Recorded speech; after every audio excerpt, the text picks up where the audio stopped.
because I've been watching a lot of college basketball lately. I watched a lot of the conference championships, playing down, seeing who was going to get in. I've been just absorbing a lot of college basketball, and I'm ready. And I think you're ready. I'm getting there. This is the pre-Tourney prospect rankings, and I say that because after the Tourney, I may feel a little differently. Because for me, if I see you play well in the Tourney, that means more. I think Jalen Suggs played himself up to where he was by having a great Tourney last year, and I think that could hold true for any of these gentlemen that are on my list and some that aren't. Right. So I mean, what you do under pressure matters. I agree. Yeah. Do you want to attack this list from the bottom and go to the top? I feel like we need to start at the top and go bottom. Okay, well, let's first put that beautiful graphic up. Ooh, there it is. Tasty. That looks so nice.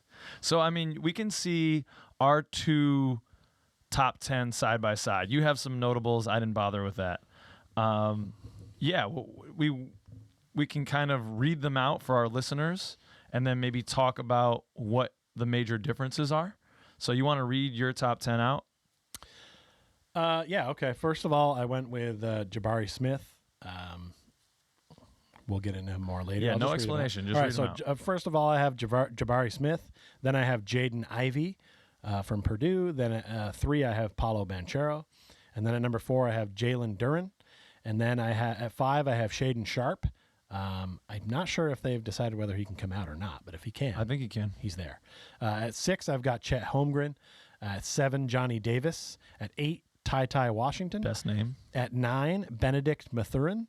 And then 10, AJ Griffin. And then as my notables, I wrote down Keegan Murray, who can't be forgotten, and Fabian White Jr., who could be a late round steal. Okay.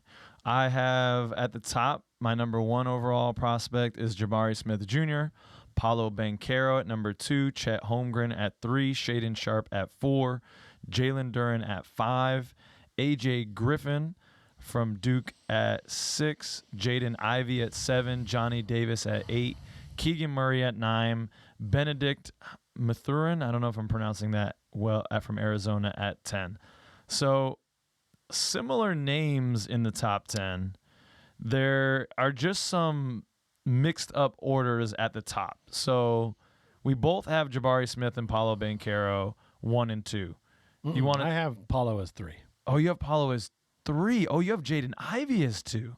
Talk about that. Okay, so let's talk about that.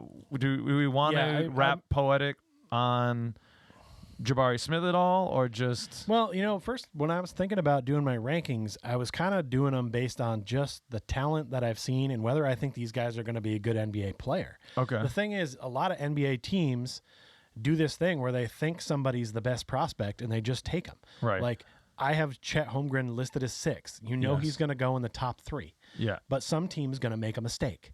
I wanted to take him almost even off my list or put him at like 8, 9, or 10. I had some drafts where he was even lower, and I was kind of forced to bump him up because I know some team is going to just take the chance on him, even though they shouldn't. So I kind of used a little bit of what I think they'll do and what I think that the actual can't miss guys are. And I think for me, like my top 5 are guys that are going to be NBA players that are going to be potential all-stars. Okay. But if I had to put my money down on the table on anyone being an all-star, it's going to be Jaden Ivey. He gives me the Ja Morant feels. He just looks like a star. He looks like a guy who's ready to move out and do the next thing. By the way, I think Purdue's going to do pretty well in the tournament based on his play, but they also have a couple other good players on that team to work with.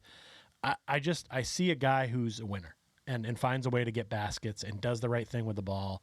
And in college, you want to see a little bit of maturity so when they take that NBA step, it's not going to be as aggressive. That's the same thing that people must have seen in Franz at Michigan. I didn't see him there a lot last year, so I don't know. But when I see Franz on the court now, I see a mature player who makes the right move. If we're up late, he'll pull the ball out. He won't just go get a layup for himself. Like, he does all those things that a mature veteran player would do. You kind of want to see that. I want to see that anyway in a prospect, because I want to know that there's some sort of future here, because a lot of teams waste a first-round pick on someone that never pans out, never has the work ethic or the skill. And I think that Jaden Ivey is one of those prospects that whatever team ends up with him, they're going to love him, and they're going to be so happy that he fell to them wherever he ends up. But as far as talent goes, I've got him at number 2. Okay.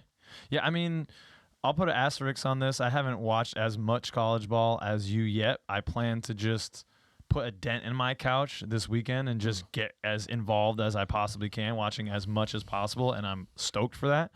But I have been able to catch some things here and there, one of which was the Wisconsin versus Purdue game. I think we watched that together, actually, and Johnny Davis outplayed him in that game. Mm-hmm. So I get where you're coming from, and I've heard a lot of hype about Jaden Ivey, but I just don't know if I buy it all the way. I mean, so I have him – where do I have him here? I have him at 7th because he's an average-sized guard. He's 6'4", same size as Suggs. And I think he's a little older. He's a sophomore, so he's like 20 years old. Mm-hmm. So – I don't love when we're like, oh, he's 20, but there is something to be said in the draft of getting a guy who's 18 versus a guy who's 20 in terms of upside. He's been okay. He shoots well from the floor, 47%, but most of his shots come close. I don't see him taking a lot of threes. He shot 33% from beyond the arc. That's okay, but the comps to Ja Morant, because he's so bouncy and he really gets out in the open floor, I mean, that's an impressive comparison. Mm-hmm. But I don't know if I'm sold on that. So the way I did my rankings was I tried to do something similar. Like my top tier guys, I think like my top 4, I'm just drafting kind of on potential. Like those are the best guys available. And then after that, I started going around fit for the Magic. Right. So that's why I have, I believe Jamari Smith Jr., Paolo Banchero, Chet Holmgren, and Shaedon Sharpe have the most upside, the most superstar potential, those 4 guys. And then after that, my 5 through 10, I kind of see as guys that could be solid. But I definitey have a bunch of guys above Jaden Ivey. I know you're not high on Chet, but he's my number 3 just for the fact that, he's a 7-footer. He's got a soft shooting touch, and he can dribble the rock. You can see him multiple times go end to end with it. I know he's got to put on weight for sure, but with this evolving NBA, he can succeed, I think. I don't know if he's going to be a 5. Maybe he will, but he can be a 4. I think he can be a 5 eventually because he's not shy of contact. And you said it yourself, the way these refs call in the NBA, you don't need to be able to take so much force all the time because you can get calls. So I think that he has the most upside potential. Chet Holmgren is the one player I don't want to end up on the Orlando Magic. Please don't let it happen. I'm sorry. I know Suggs. He's your boy. Yeah. I don't want this player. I don't like him. He's good right now because he's playing against college basketball players. Anything I've seen him do right now is not impressive because he's not doing it against other guys of his size or even on his ability. He has talent for sure. He's a great shooter for his size. Yes. He's going to be able to get it off. He's going to be he could be a stretch 4 for somebody. Right. He's going to be somebody's white Mo Bamba. And that's what I'm saying. I don't want that to be us. He feels like a huge injury risk for me. I would be panicking every time he ran up and down the floor. It looks like he's going to snap a leg. You got to get more bigger and get more muscular. And I don't know if his frame can do it. He's put on a lot of weight just this year, it looks like, from the beginning to the end. I feel I don't want the Magic to have to make that choice, to be honest with you. Me neither. I hope we're the number 1 pick and we just pick Jabari Smith Jr., who just looks really unbelievable as a player. He's 6'10". Does he duplicate some of the skills that we have on our team? We've got Franz Wagner, who's 6'10". We have Jonathan Isaac. This is why I wanted to see Jonathan Isaac from our conversation earlier. What do we have with J.I.? Because he's a power forward, and we have 2 really good 4s. Chuma Okeke, also another player. I think Jabari Smith Jr., it looks like he shoots the rock better than J.I. was and Franz does. He can give you more there. He's got a really soft touch in the mid-range too, and rebounds the ball well. But I think Franz gives you a lot of that. J.I. gives you a lot of the rebounding and the cutting and the inside game. So there's a little bit of duplication, but hey, give me that as a 3-4 rotation because Franz can play the 3. Right. Chuma could probably guard the 3. J.I. could maybe play up at the 5 in spells. I'm liking that length on the floor, that athletic length, a bunch of 6'10 guys, Our 6'11 team loves guys. length, Yeah, we do. We do Don't love forget length. Bol Bol. Could No, work his way yeah, into this throw Bol Bol conversation. in there at the point guard position, and no one will be able to dribble up the court on us. Now, there is a little bit of duplication of skill, I think, but he's just by far the most upside. And we need, again, the way I rank these top 4 guys, I think have the most upside and superstar potential because we don't have a superstar yet. Right. We need a guy to pop. I'm not interested in taking another guy and hoping he develops. Nah, pass. Well, yeah. I would like somebody who's ready to play now. Yes. And obviously they'll have to learn the NBA game, but I don't want to wait 2 or 3 years for whoever it is to blossom, because by that second or third year, we've got to figure out whether we're paying the guys we currently have. So I need something sooner. I don't know about you, but I think Paolo Banchero has the most potential. I think he has a lot of potential. I'm not, to be honest, I would rank him lower based on what I've seen so far. And I've seen Duke probably more than anybody else this year. Yeah. There's just, to me, if you're a superstar, if you want to be a top pick, you don't lose games to North Carolina when it's Coach K's last game and you're at home. You don't lose the ACC tournament final. You know what I mean? Like you overpower. You take your team, you put them on your back, and you say, "Let's go." And that's what you want from like your top, 5 pick or something like that. And I don't see that mode from him, but there's a boatload of talent there, and he's raw, as they say. And then so I feel like there's room to work with this clay and mold, but I don't think it would take him long. Yes. I think it could be like in the first season, a major contributor, a potential rookie of the year candidate, depending on what he gets for numbers. I see it there. It's hard to see, but it's raw. And one of the things I think a lot of like people don't realize sometimes, you see players and they peaked to get their scholarship to the college. And some of them, they peak in college. You need to be able to see a guy that has that ability to be able to make the move to the NBA for what we're doing, the purposes here, the draft. For March Madness, the work is done. You're there. You're in college. If you're a peak right now, go peak it out. Yeah. Morrison did that for Gonzaga and then worked himself into a draft pick. Yeah. I mean, that guy was not going to play in the NBA. Oh, you mean the next Larry Bird? That guy? Right, exactly. That's my point exactly. But I could tell. I was like, yeah, this guy's peaking right now in college and he's playing real well, but he is not going to play in the NBA. And I don't understand why other teams didn't see that. Yeah. So that's the kind of vibe that I get from Chet, not just because they played for the same school, but I kind of get that vibe. Like this is a guy that's playing well now, but let's see how he does against actual NBA players. And I feel like it'll be a different story for him. I don't want him on my team. Okay. You went right back to Chet. We were talking about Paolo and just the overwhelming vitriol that you feel. Because he's the opposite of Paolo. I don't think so. I mean, Chet has barely even grown into his body. I think he's got a lot to develop. Mm-hmm. But back to Paolo, because I do want to talk about Paolo. I think that in just kind of watching some of those Duke games and looking at some of the highlights of some of these other guys and watching game clips, he has like the best off the dribble shooting game in the draft. Mm-hmm. And I think that's something like Cole Anthony has a little bit of that. Yeah. Like he can pick and pop, like off the dribble pop. But I think that's really when you're a superstar in the league, and we saw that in Kyrie Irving and we saw in Kevin Durant, and we've seen that with some of these guys, Paul George, like these types of dudes, you got to be able to pull up off the dribble. And I think he has the best skill set in that. He's got a great like dribble hesitation game in the mid-range. He's got a step back 3 in there. And those are skills that are very highly valuable at the next level. Right.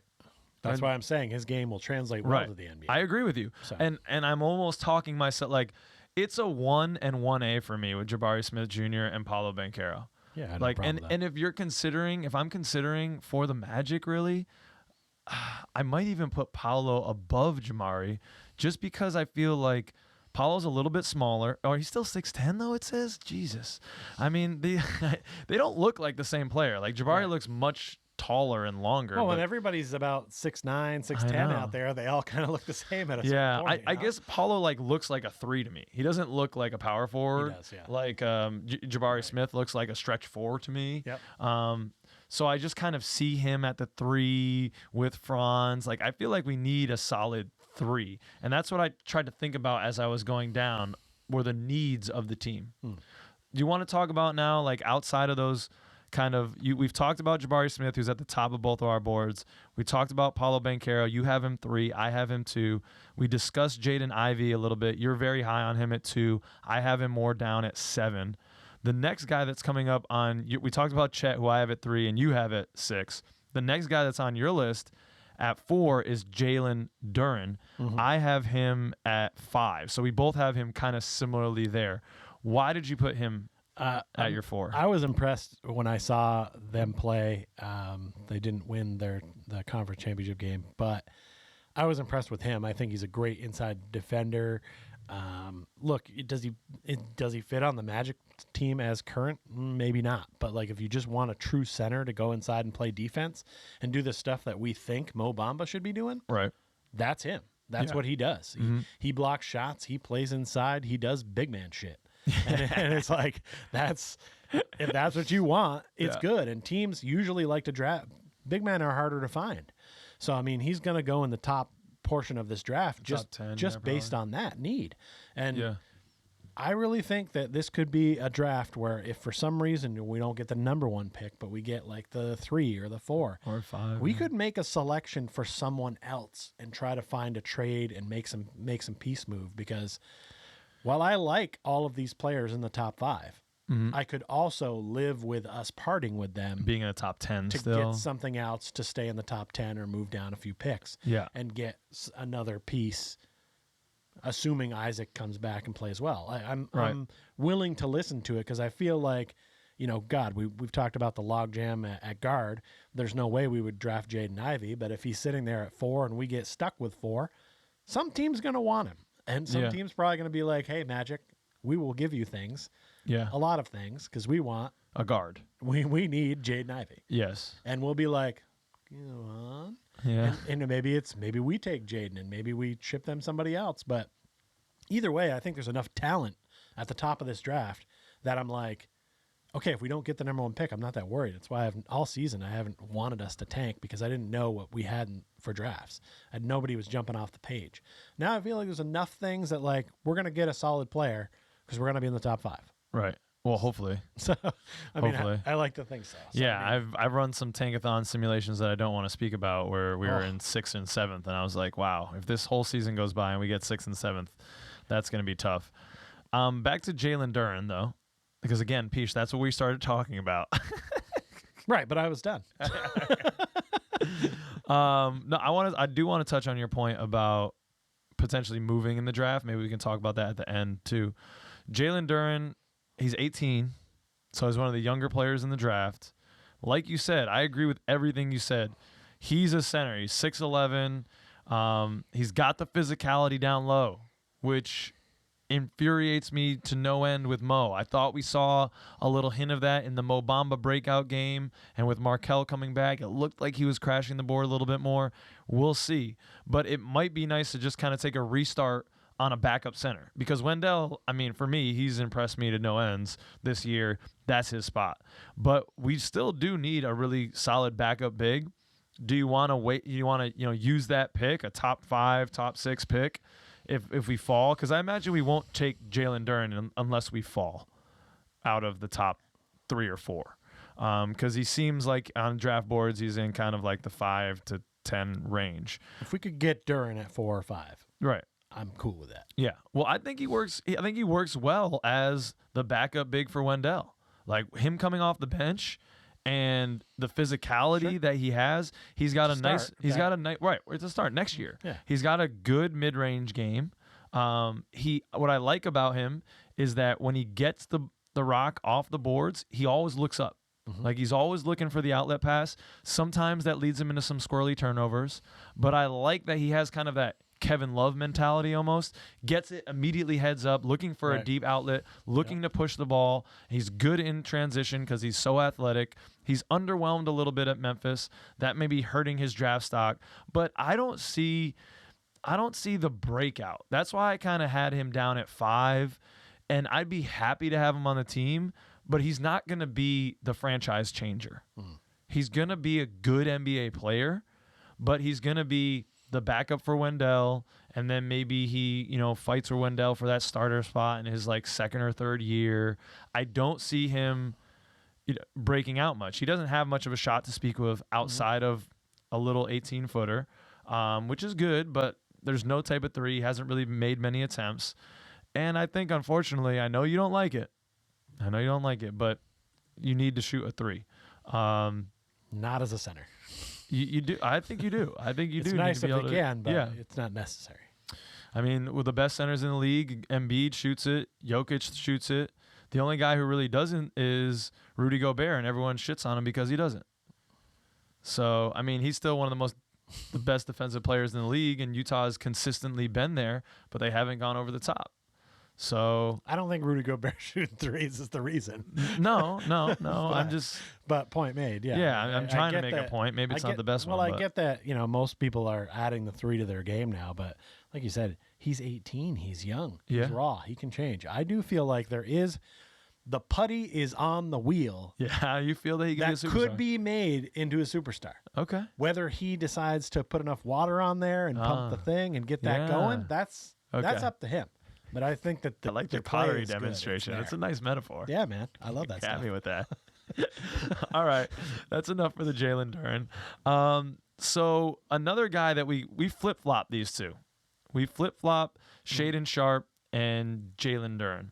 So I had Shaedon Sharpe above Jalen Duren for the reasons I've just kind of talked about. I think Shaedon Sharpe has more star potential than Jalen Duren, and I actually think Shaedon Sharpe fills a little bit more of a need for us. I know we've got a boatload of guards, but Gary Harris, who knows what's happening, and Terrence Ross has 1 year left on his contract. So they don't really fit into the timeline.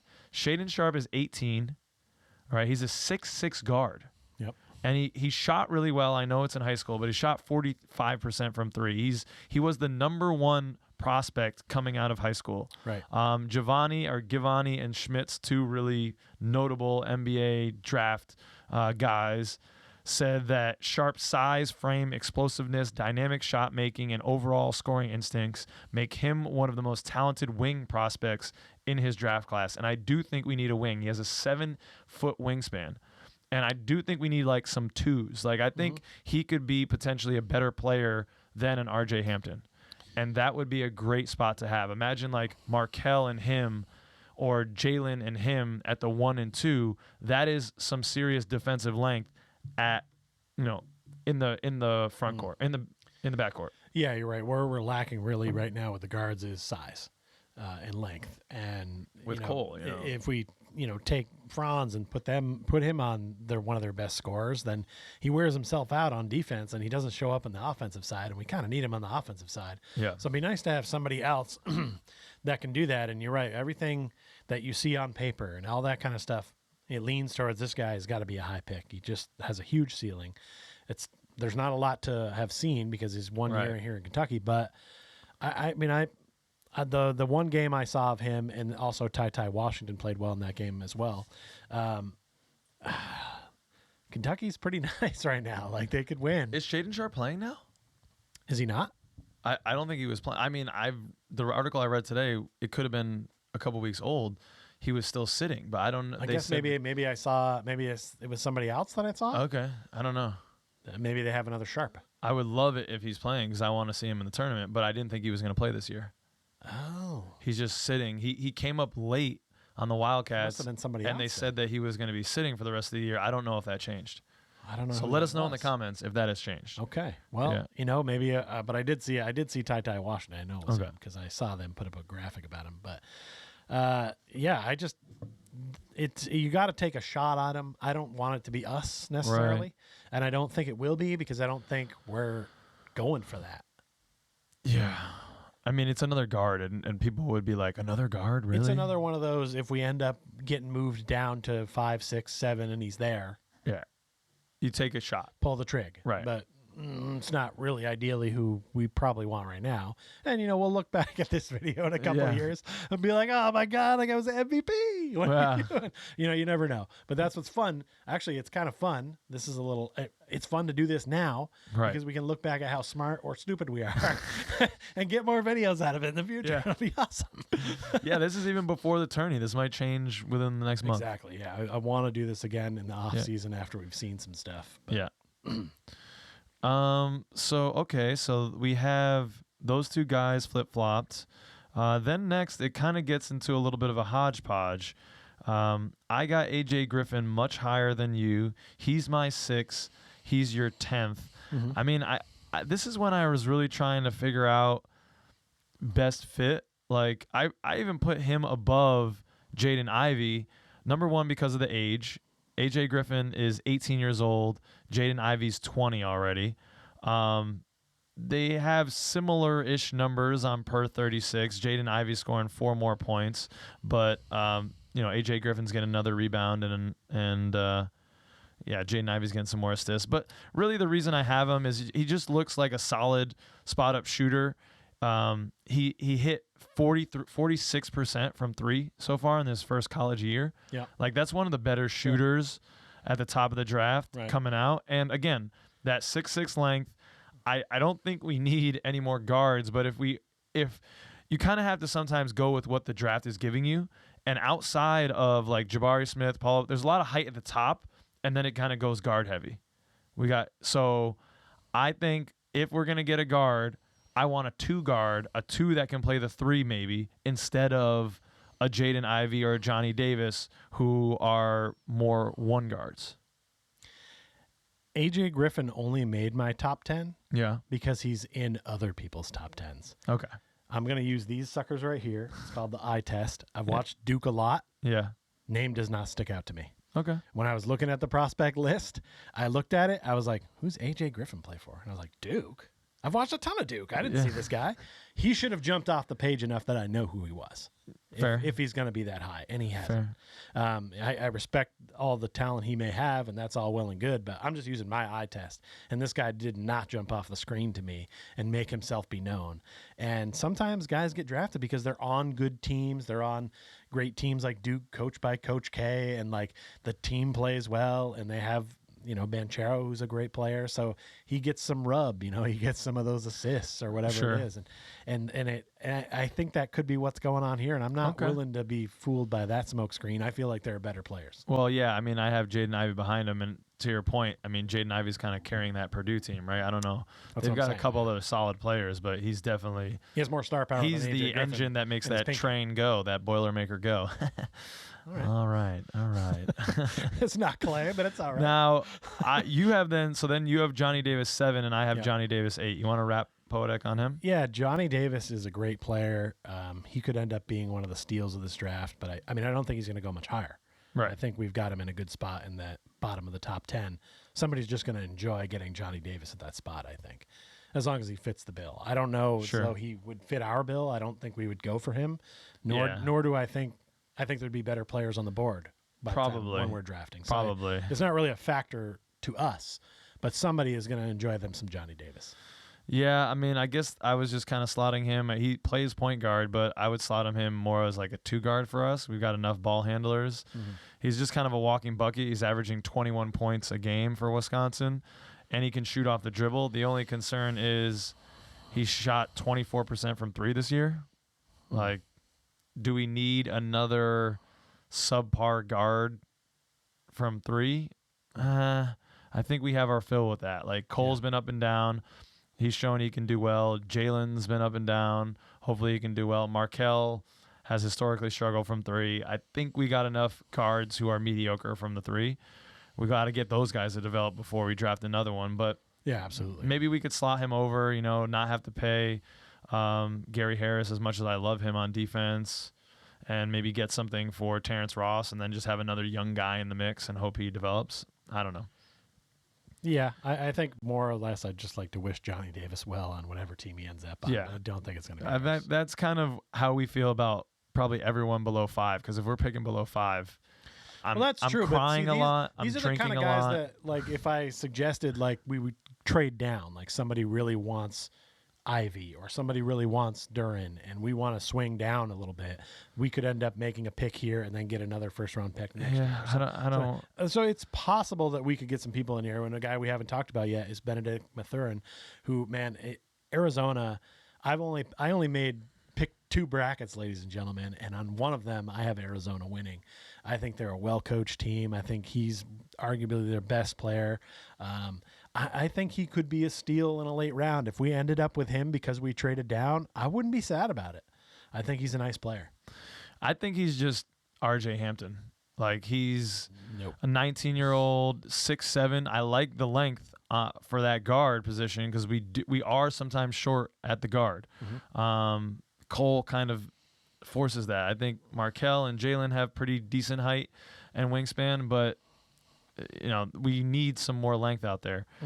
He's per 36 averaging 26 and 3. He's got great athleticism. He can get out and run, but he's not a great shooter. That's why I say he's like kind of like RJ Hampton. And RJ Hampton has really excelled. I know. That's what I'm saying. He's not even as good as RJ Hampton. That's why he's my number 10. Like, I really wouldn't want to take him. I kind of disagree with your point about trading down. I don't want to trade down and take any of these guards, really. Okay. If we think we can trade down and get like Jalen Duren, then I'm listening to that. Okay. But there's no one else I really want to trade down for. I get that point. Unless it's Shaedon Sharpe, maybe. Find these guys when your butt's making a dent in the couch this weekend and watch the tournament. I will. And see how these guys play, and I think you'll feel a little differently. Yeah. I mean, I'm basing this mainly on some, again, clips, highlights, statistics. Watch them play a game, give them the eye test, see what they're doing. A whole game matters. One of the guys that we haven't mentioned yet, but it made my notables, but made number 9 on your list, is Keegan Murray. Yes. If you put the eye test on him while Iowa's been on this fantastic run, you would see that, man, this guy definitely is going to be a top pick. But what I saw a couple of times was he disappeared for a little bit of time in the games where I'm like, wait, is he out there? Oh, yeah, he is out there. He's just not doing anything right now.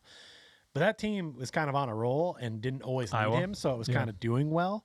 And there's something to be said for that, right? There is. Like, take it where you can get it. Sure. Smart. Maybe a smart player. I think he's one of those guys. He reminds me a little bit of Paolo Banchero, where I feel like we're not seeing his best yet. And that's good because that makes him a good NBA prospect. So I think you could I don't have him in my top 10, but he could easily be in there. So I said I don't really want to trade down for any of these guards. And I don't, unless Shaedon Sharpe is falling because we haven't seen him play. But Keegan Murray, I could maybe be okay for that. The only thing that gives me hesitation, he is 21. He's one of the older college players. Yep. 21. I like that. That's such a young guy. Nah, but I mean, I just said we want a player who's ready to go. Right. So he's going to come in and he's going to be ready to go. But so is Chris Duarte. And he's been playing great for the Pacers, pretty well for the Pacers, but he's kind of fallen off in terms of the hot rookies. Like, he's not really in the conversation anymore. He's going to be a solid NBA player, but you can tell the other guys are continuing to grow and excel and develop, and he's, kind of just trugging along. He is what he was, more so than the other guys. No disrespect, but there's kind of that youthful vigor, shall we say, that pushes guys to develop. And I do hesitate, to take a 21-year-old in the draft so early, because you're drafting most times on just upside. But he does have the best stats of any of these guys that we've talked about per 36. Exactly. 27 points, 10 rebounds, 1.2 assists, 2.2 blocks, 1.5 steals. I mean, he's stuffing the stat sheet. Yeah. And again, 6'8". Could he play he's a power forward, I believe, with them. I don't think he'd play the 4 with us with the length that we have. He was doing some 3 things. Right. Some 3 things would be great. I think we need some 3 things. Yeah. That's an area where we need. So if we could, you're right, if we could trade down, get a guy like Keegan Murray, right, and get something. But we have to get something back. So you almost need to root against Iowa in this tournament so that he doesn't get seen more for that to happen. If you really love him that much. And Iowa goes on a run.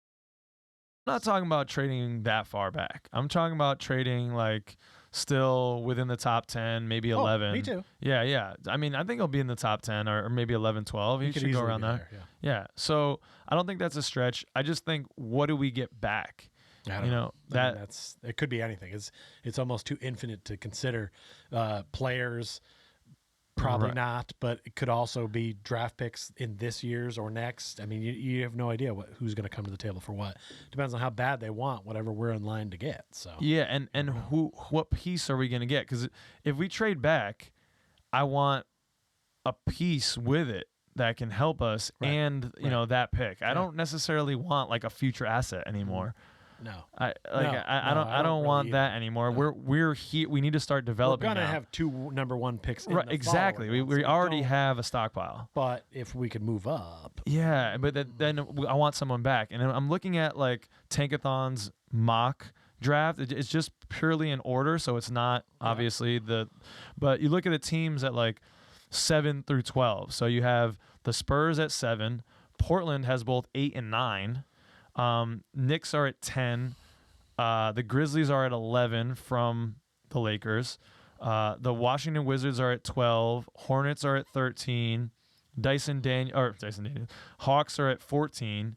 You know, like if that gets mixed up somehow and the Hawks bump up, they have some pieces. Maybe that I don't know. Like, do we want anyone has on 8 and 9? Well, according to this right now, That's they have it important. from New Orleans. So if something, I don't know how the. Oh, it might be protected if it might be protected in some like if that bumps up. I bet if that bumps up to like top 5 or something, they probably lose New it. Orleans still gets sure, it. Okay. You know, so this is just purely based on record right now. Sure. And But imagine if Portland had 8 and 9, and they really want somebody to pair with Dame True. to save the day. So we get 2 they guys. will give you 8 and 9, No. and probably something else.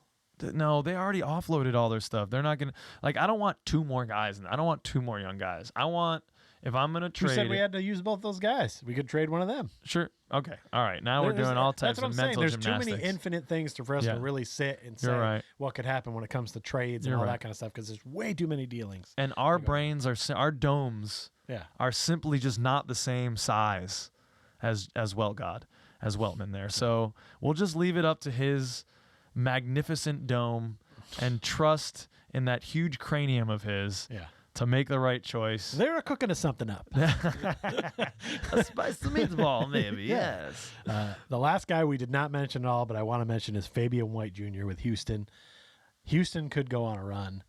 They're a well-coached team, and I don't think they're getting as much respect as they deserve. They were in the Final Four last year, for crying out loud. Houston, look out. Okay. You messed. I had a night. I thought I summed it up nice with the Weltman cranium. I was just gonna keep it moving. You did, but I can't Okay. leave out Fabian White Jr. He balled out. Fabian, we see you, buddy.